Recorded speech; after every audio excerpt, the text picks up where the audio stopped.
With Excel for Office 365, you can have conversations with others by using comments or make annotations using notes. Let's take a look. To start a discussion with others, just insert a comment.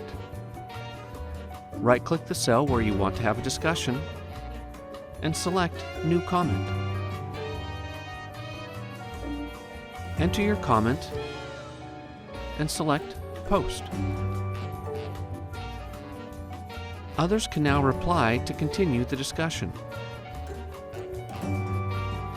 To edit a comment, hover over the cell, the comment, and select Edit.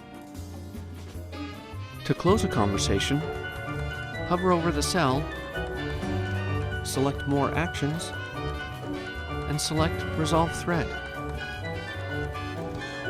If you want to delete a comment, right-click the cell and select Delete Comment.